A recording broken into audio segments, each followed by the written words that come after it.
കർത്താവിൻ്റെ ധന്യനാമം ഇന്നും മഹത്വപ്പെടുമാറാകട്ടെ. എല്ലാ സഹോദരങ്ങൾക്കും വേഗം വരുന്ന യേശുക്രിസ്തുവിൻ്റെ അനുഗ്രഹീത നാമത്തിൽ ക്രിസ്തീയ വന്ദനത്തെ അറിയിക്കും.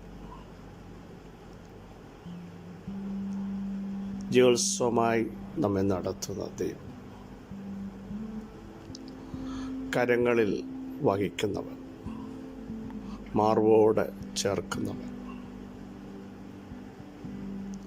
അമ്മയെ ആശ്വസിപ്പിക്കുന്നത് പോലെ ആശ്വസിപ്പിക്കുന്നവൻ, കണ്ണുനീര് തുടയ്ക്കുന്നവൻ,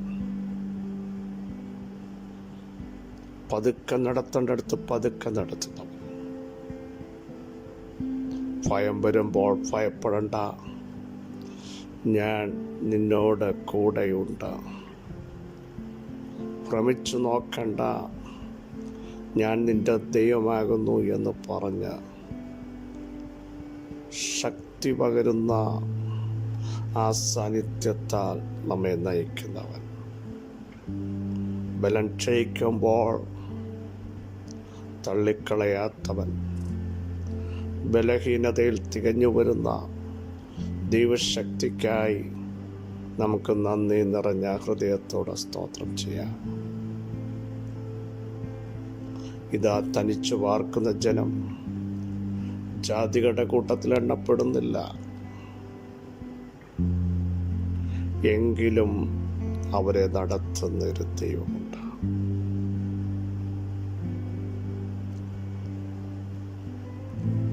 അവിടെ നോക്കൂ, നിങ്ങൾ സകല ജാതികളിലും വിശേഷതയുള്ളവരാണെന്ന് അതേ പുസ്തകത്തിൽ തന്നെ പറയുന്നു. ദൈവത്തിൻ്റെ പ്രത്യേക സമ്പത്താണെന്ന് പറയുന്നു. ദൈവത്താൽ തിരഞ്ഞെടുക്കപ്പെട്ടവരാണ്. പത്രോസിൻ്റെ ലേഖനത്തിൽ പറഞ്ഞ രാജകീയ പുരോഹിത വർഗമാണ്, വിശുദ്ധ ജനമാണ്, സ്വന്തം ജനമാണ്. അതിനായി നമുക്ക് സ്തോത്രം ചെയ്യാം. എപ്പോഴും സന്തോഷിപ്പാൻ, എല്ലാ കാലത്തും ദൈവത്തെ സ്തുതിക്കുവാൻ നമുക്കിടയാവണം. പ്രതിസന്ധികൾ രൂക്ഷമാകുമ്പോൾ, പ്രശ്നങ്ങൾ സങ്കീർണമാകുമ്പോൾ, പ്രക്ഷുബ്ധമാകുന്ന അന്തരീക്ഷങ്ങൾ വരുമ്പോൾ, പരമാനന്ദമായ ദൈവത്തിങ്കലേക്ക് ചെന്ന് ആനന്ദവും സന്തോഷവും അനുഭവിപ്പാൻ, യഹോവയെങ്കിലെ സന്തോഷം നമ്മുടെ ബലമാകാൻ നമുക്കൊന്ന് അടുത്തിയല്ലാമോ? അടുത്തു ചെന്നാൽ ഉപേക്ഷിക്കാത്തൊരു ദൈവം. എങ്കിലേക്കടുത്ത് വരുവേ, ഞാൻ നിങ്ങളെ കൈവിടുന്നില്ല, ഞാൻ നിങ്ങളുടെ അടുക്കിലേക്ക് വരും. ദൈവത്തോടടുത്ത് ചെല്ലുവേൻ, അവിടെ നമ്മളോട് അടുത്ത് വരും. അപ്പോൾ തന്നെ പിശാചിനോട് എതിർത്ത് നിൽപ്പീൻ, സകല പൈശാചിക ശക്തികളും നമ്മളെ വിട്ടോടും, നമ്മളോട് അടുക്കാൻ ഇടയാവില്ല. വാക്കു പറഞ്ഞവൻ സർവശക്തനാണ് പ്രിയരെ. ഇനിയും അത് നടക്കുമോ എന്ന് ചിന്തിക്കുമ്പോൾ അവിടുത്തെ വചനത്തിന് വിളിച്ചു പറയാനുള്ളത്,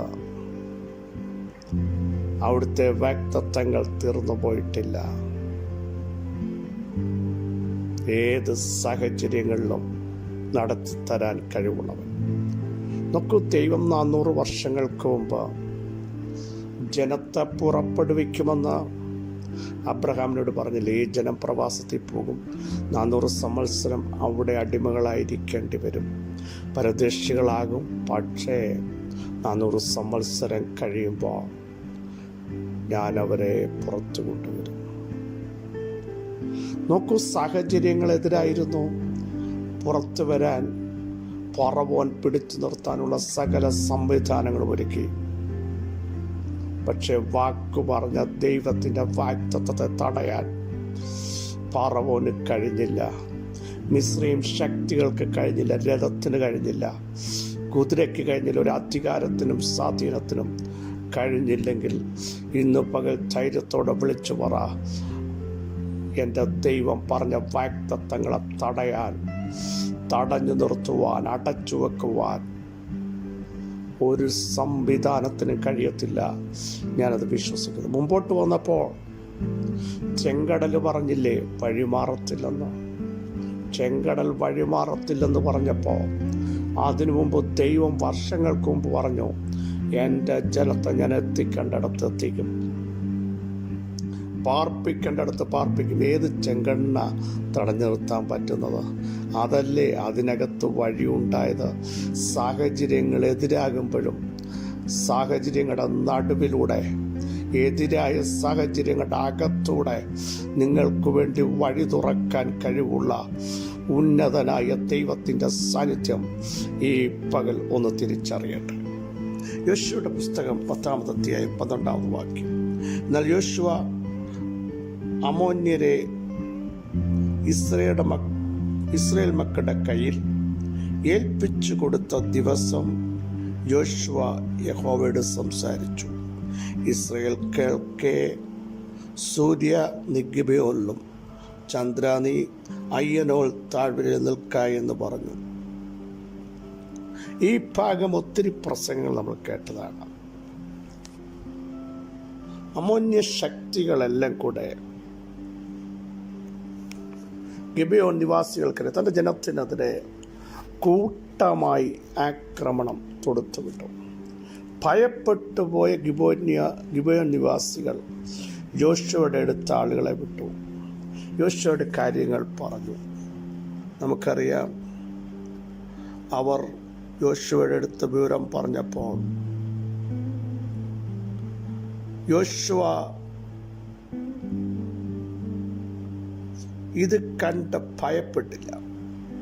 ശക്തമായ ആക്രമണങ്ങൾ വന്നപ്പോൾ യോശുവയും പരാക്രമശാലികളും ഗിൽഗാലിൽ നിന്ന് പുറപ്പെടുകയാണ്. സ്തോത്രം. യുദ്ധം ചെയ്യാൻ വേണ്ടി ചെറിയ സൈന്യത്തെ അല്ല ഇവർക്ക് നേരിടേണ്ടത്. അമോന്യ ശക്തികളെല്ലാം കൂടെ ഒരുമിച്ച് നിൽക്കുകയാണ്. നമ്മുടെ ചിന്താവിഷയം 12-ാം വാക്യമാണ്. എന്നാൽ യോശുവ ചെയ്ത കാര്യമാണ് നമ്മളിനി ചിന്തിക്കാൻ പോകുന്നത്. യഹോവ അമോര്യരെ ഇസ്രായേൽ മക്കളുടെ കയ്യിൽ ഏൽപ്പിച്ചു കൊടുത്ത ദിവസം,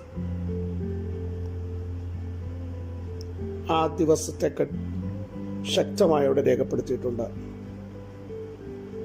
ആ ദിവസം യോശുവ യഹോവയോട് സംസാരിച്ചു.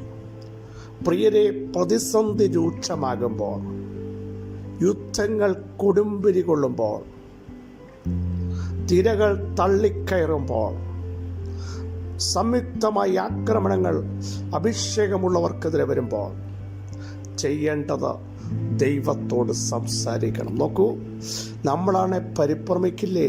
നമുക്ക് സംസാരിക്കാൻ കഴിയത്തില്ലല്ലോ. ചെറിയൊരു ശോധന, വേദന, കഷ്ടം, ഇതൊക്കെ വരുമ്പോൾ ദൈവമായിട്ടുള്ള സംസാരങ്ങൾ നമ്മൾ നിർത്താറില്ലേ? സംസാരിക്കാൻ മനസ്സനുവദിക്കാറുണ്ടോ? ധൈര്യം ചോർന്നു പോകില്ലേ? കരുത്തില്ലാതാവില്ലേ? ഇവിടെ കണ്ടോളൂ, അവിടെ യോശുവ ദൈവത്തോട് സംസാരിക്കുകയാണ്. പ്രിയരെ, ഏതു നിർണായ ഘട്ടങ്ങളിലും ദൈവത്തോട് സംസാരിക്കാൻ തയ്യാറാകൂ. എന്നിട്ട് ദൈവത്തിൽ നിന്ന് അനോയിന്റിങ് പ്രാപിച്ച ദൈവത്തിൻ്റെ പ്രസൻസിനകത്ത് നിന്ന യോശുവ ദൈവവുമായി സംസാരിച്ചതിന് ശേഷം വലിയൊരു കാര്യം ചെയ്യുകയാണ്. സൂര്യൻ അസ്തമിക്കാൻ പോകുകയാണ്. അമോന്യരുടെ യുദ്ധം ചെയ്ത് തീർന്നില്ല. അസ്തമിച്ചു കഴിഞ്ഞാൽ യുദ്ധത്തിൽ എന്താണ് സംഭവിക്കുന്നത് അറിയില്ല. ഇരുട്ട് വരും. അപ്പോൾ ദൈവത്തോട് സംസാരിച്ച യോശുവ പ്രകൃതിയോട് പറഞ്ഞു, സൂര്യനോട് പറഞ്ഞു, സൂര്യ നീ ഗിബെയോനിലും ചന്ദ്ര നീ അയ്യനോൾ താഴ്വരയിൽ നിൽക്കണം. പ്രകൃതി ശക്തിയെ പിടിച്ചു നിർത്തണമെങ്കിൽ, യുദ്ധം ജയിക്കണമെങ്കിൽ, ആത്മാവിൽ കരുത്തോടെ നിൽക്കണമെങ്കിൽ, ദൈവത്തോട് സംസാരിച്ച് കർത്താവിങ്കൽ നിന്ന് പ്രാപിച്ച് ചിലത് കൽപ്പിക്കാൻ തയ്യാറാകുമെങ്കിൽ, പ്രിയ സഹോദരങ്ങളെ, നമ്മുടെ വാക്കിന്റെ മുമ്പിൽ ചിലത് നിശ്ചലമാകും, ചിലത് കീഴടങ്ങും, ചിലത് അമർന്നു പോകും. യേശു ക്രിസ്തുവിൻ്റെ അധികാരമുള്ള നാമത്തിൽ ഇന്ന് പകൽ ജയം പ്രഖ്യാപിക്കുകയാണ്.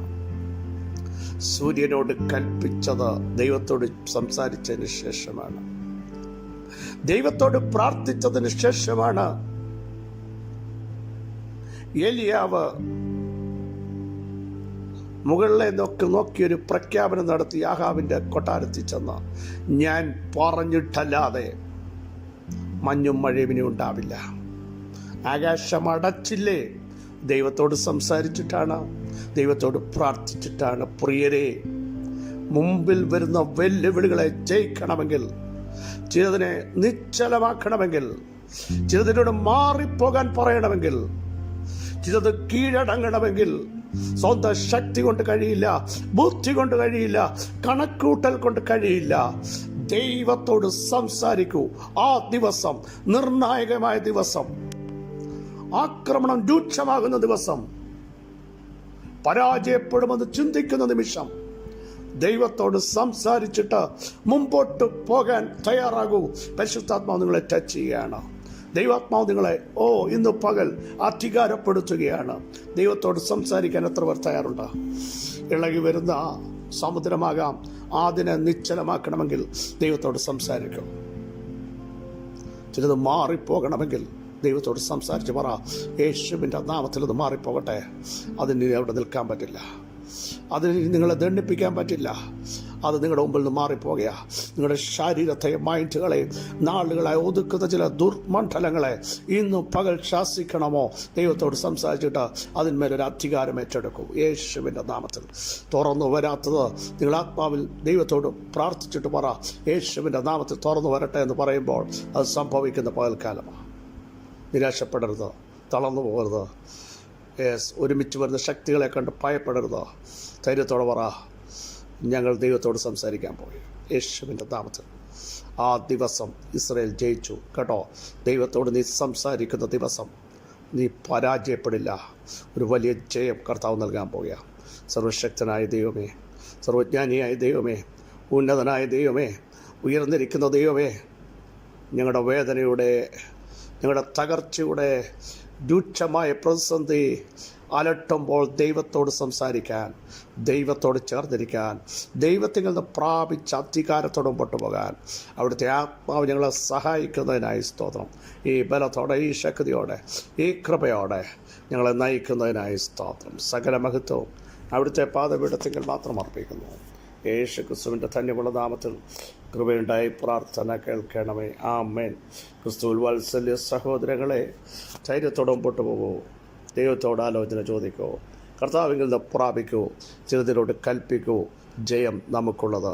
ഈ വചനങ്ങളാൽ അവിടെ സഹായിക്കട്ടെ. ക്രിസ്തുവിൽ നിങ്ങളുടെ സഹോദരൻ പസപ്പിച്ചു.